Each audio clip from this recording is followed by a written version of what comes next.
About a month before I was terminated, I interacted with him on several occasions during the 5 days of the NRA convention in Chicago. Mr. Cain sat next to me at Marche Restaurant at dinner. He spoke to me throughout most of this dinner. During the convention, there was also a luncheon at which high school students that had performed well in the industry were honored. Mr. Cain sat next to me at that luncheon and spoke to me extensively. Mr. Cain was the keynote speaker at the luncheon. He was incredibly inspirational. When he sat down, I said to him, "When are you running for president?" The final night of the conference, Mr. Cain sat at a table with me and my boyfriend. He was warm and attentive to both of us, and he invited us to join him at an after-party in a suite at the hotel, which we did. I felt very honored to be included in this select gathering. About a month later, I was let go by the foundation. I was devastated. I loved the job and the industry, and in the short time that I had been there, I felt that we were really doing well in terms of fundraising. My boyfriend suggested that I should reach out to Mr. Cain to see if he might be able to help me find another job with the foundation or in some other capacity. He said, "Herman seems to think highly of you. Why don't you contact him and see if you can ask him for some help?" I did. I called Mr. Cain's office and left a message for Mr. Cain. He called me back. I told him that I had been let go, but he said he was unaware of it. I explained that I was going to be visiting my boyfriend's family and would be only a couple hours by train from D.C., which is where the NRA had its national office. I asked if we could perhaps meet for coffee. He said that he would and that I should call once I had firmed up my dates and the arrangements.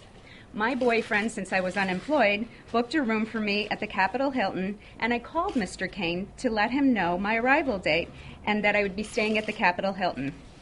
I asked him, "Well, where do you want to meet?" Well, he suggested the lobby bar. This was in mid-July 1997. I then took the train to Washington, D.C. When I checked into the room, I was shocked. I had a palatial suite, and I said to the bellman, "There's got to be some mistake," but he insisted that there was no mistake.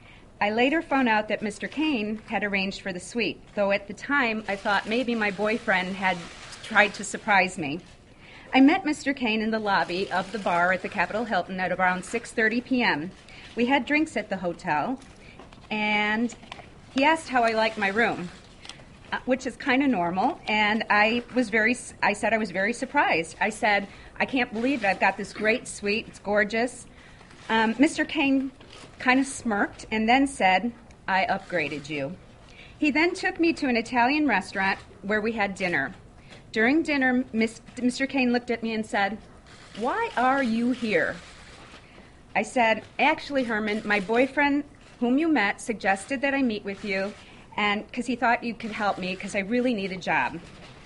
I was wondering if there's anything available at the state association level, or perhaps if you could speak to someone at the foundation to try to get my job back, perhaps even in a different department." He said, "I'll look into that." While we were driving back to the hotel, he said that he would show me where the National Restaurant Association offices were. He parked the car down the block. I thought that we were going to go into the offices so that he could show me around. At that time, I had on a black pleated skirt, a suit jacket, and a blouse. He had on a suit with his shirt open.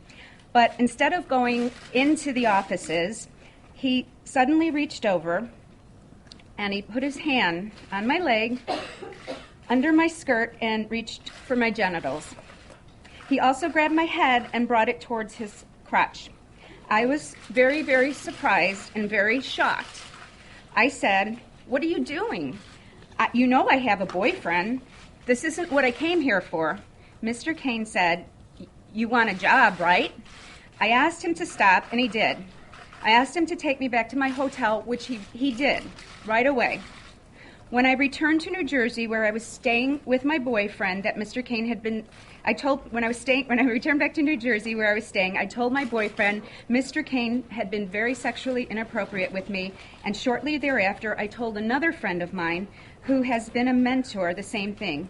I didn't tell them the details because, quite frankly, I was very embarrassed that Mr. Cain had been sexually inappropriate to me.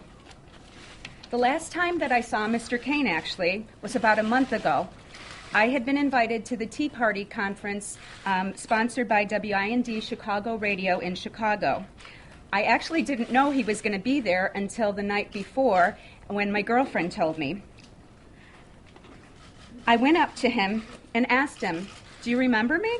I guess I wanted to see if he was going to be man enough to own up to what he had done some 14 years ago. He acknowledged that he remembered me from the foundation, but he kind of looked uncomfortable, and he said nothing as was whisked away for his speech by his handlers.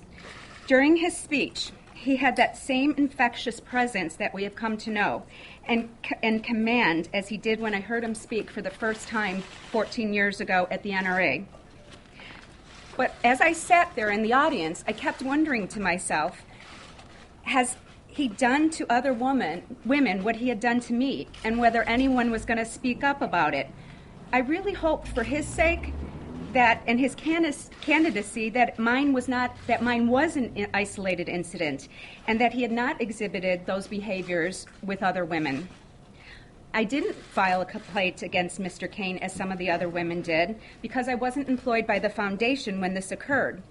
But now, I'm coming forward to give a face and a voice to those women who cannot, or for whatever reasons do not wish to come forward, and on behalf of all women who are sexually harassed in the workplace but do not come out of fear of retaliation or in public humiliation.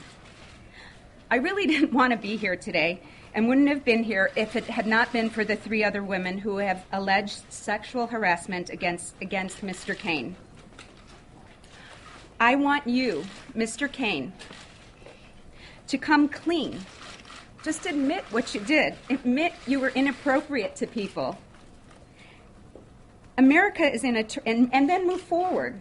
America is in a horrible turmoil, as we all know. We need a leader who can set an example which exemplifies the standards of a good person and moral character. Mr. Cain, I implore you, make this right.